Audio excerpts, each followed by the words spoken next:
To say that Nintendo had massive shoes to fill after the success of Super Mario 64 may be an understatement.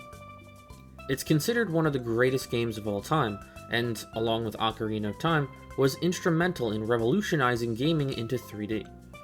How could they follow up such a success? They certainly tried their best. Super Mario Sunshine released to critical acclaim, but as time has gone by, its flaws have become all the more apparent. However, at the same time, what the game did right, it completely knocked out of the park. Many, like me, will consider this game to be their favorite of all the Mario titles. A big reason for that has to do with its unbelievably stunning location. Having the game take place on Isle Delfino, a beach resort, creates a very relaxing and peaceful atmosphere despite the crazy antics going on. You are sent to relaxing sunbathing areas or to a literal amusement park. It's always a reminder to relax and have fun. Even without doing any missions, just running around these areas can be a nice stress relief. The game also does a great job at making each area feel different, despite a lot of them being on a beach of some sort. Rico Harbor is under construction and has equipment everywhere. Noki Bay has these huge spires coming out of the water with massive shells on them, along with paths and tunnels taking you inside the cliff's edge. Bianco Hills and Pinata Village are both essentially towns, but with wildly different architecture, and the latter being a hidden hot spring built upon a massive tree with other trees growing out of it. It's crazy how unique each area is. It also helps that the soundtrack complements the level design so heavily. Rico Harbor sounds more modern, and its use of varied instruments goes along with the busy nature of the construction site.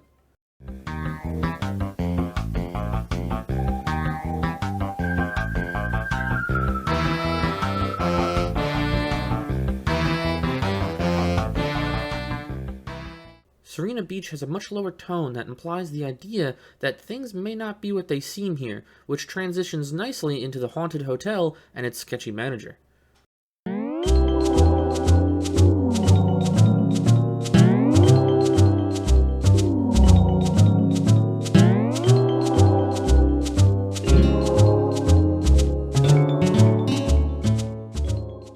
Pina Park's theme is basically an amusement park theme, can't go wrong there. Noki Bay's theme almost sounds like it could come from shells, fitting right in with the level.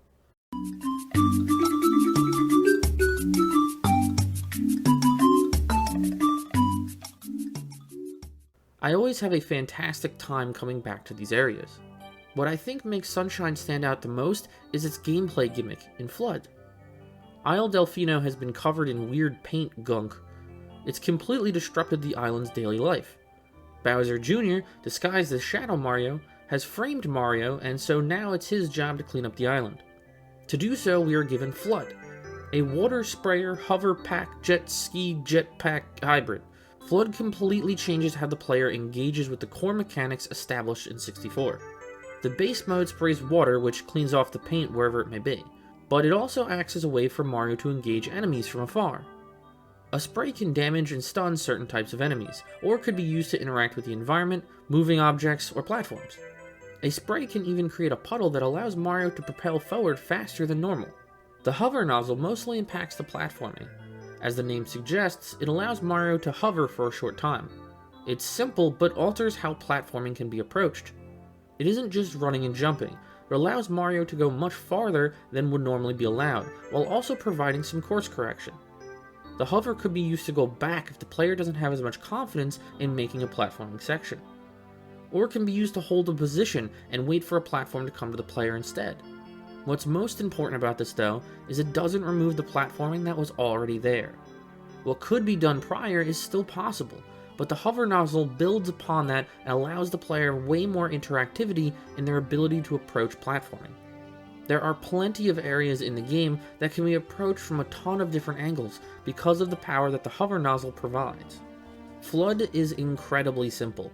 You just spray water, but it opens up so much opportunity for design.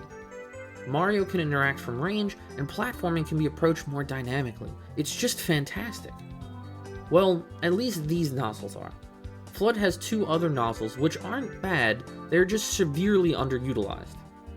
The first is the jetpack, referred to as the rocket nozzle, and it shoots Mario really high into the air, allowing the player to reach spots they couldn't before. The jet ski or turbo nozzle makes Mario run ridiculously fast and even has him run on water. There are a handful of areas where these nozzles are used, but they are unfortunately outshined by the hover nozzle, since they are mutually exclusive to equip. Outside of randomly being required to use the rocket nozzle for the final boss, you can use the hover most of the time and be just fine. That is a shame too, because of how awesome it would be to have all of these different ways of engaging with the environment and tackling platforming challenges if we had access to all three.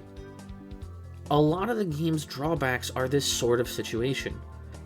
They hold the game back, though with small tweaks, could instead make the game soar to new heights. The game was released on the Switch in its 3D All-Stars package, but a re-release doesn't fix the problems the game has. A full remake of the game would allow a lot of things to be altered to enhance the experience to a whole new degree. Like if the nozzles weren't mutually exclusive and could be swapped between whenever, it would open up who knows how many opportunities. I bet players would be way more willing to mess with these other nozzles and test the limits of their capabilities if they weren't also giving up the incredibly reliable hover nozzle. A remake would also allow them to fix what I consider to be the biggest flaw of the game, and that's how you beat it. Not the final mission itself, but how you get to the final mission to begin with. In 64, progression was based on the amount of stars collected. More stars unlocked more rooms and areas, which would eventually unlock special missions to get keys to unlock extra areas of the castle. This system only cared about the amount of stars collected, not where you got them from. You only needed to collect 70 stars to unlock the final mission, but you could collect those stars from anywhere you wanted. Sunshine has the same amount of total stars as 64, being 120. However, the final mission is only unlocked once all of the Shadow Mario missions are completed. Each area has 8 missions total, and the 7th is always one where you chase down Shadow Mario for a star. There are only 7 areas to go outside of the hub of Delfino Plaza. That makes the required number of stars go from 70 to 50, 1 from the intro and 49 from the missions. Now, it isn't inherently bad to reduce the amount of stars required to collect, but making the ending only accessible via Shadow Mario missions removes the meaning behind all of the other stars in the game. Outside of doing it for personal fun or challenge, there's no real incentive to engage with over half of the game's content. That's ridiculous. For example, all of the areas, including Delfino Plaza, have blue coins to collect. You can turn 10 of these coins in for a star. What's the point in collecting these coins though? This gets the player nowhere. Why go out of your way looking for these or trying to get these when it doesn't affect the Shadow Mario missions at all? The 8th mission of every area is completely pointless, along with every star in Delfino Plaza. Why is it like this? It would be way better if it followed the same approach from 64, where what mattered was how many stars were collected. It doesn't have to be 70 like before, even keeping the 50 is fine, but the player should be able to choose how to achieve that goal. In 64, if a mission was too tough or annoying, it wasn't like you had to do every single one. In Sunshine, if a mission is annoying, too bad. You still have to deal with it to get to that Shadow Mario mission. This sort of change would go perfect with that change to the nozzles. It would let players have more freedom, not just in their approach to the gameplay, but which areas of the game they want to engage in as well. Although these aren't huge changes, I'll admit that. I don't think these alone would constitute a remake. However, what would is getting rid of the ridiculous amount of reused content in the game. There is so much stuff that is repeated ad nauseum through the game, it's kinda crazy. The moment the game opens up, you fight a proto-piranha plant, and then another one to open up the first area, and then a third one as the quote-unquote boss of the first mission. This is all in like 5 minutes. These guys are just spammed back to back. A few more appear very quickly after collecting only a few more stars as ways to unlock other areas. It's not a bad thing to repeat an enemy here or there, but to this degree, so quickly, it's a bit much. There are plenty of other reused encounters, like PD Piranha and Gooper Blooper, appearing twice in their respective levels. I more or less pointed out earlier that there are 7 Shadow Mario missions, which are exactly identical in nature. You just spray him a bunch while running in a circle. There is one thing that's reused more than anything else though, and that is the red coin missions. Holy mother of mercy, is there an unbelievable amount of red coin missions in this game. There are 22 stars based entirely on collecting 8 red coins. Why? Who in the world thought that that would be okay? A lot of these are based around returning to missions you've already completed as well, for even more reused content.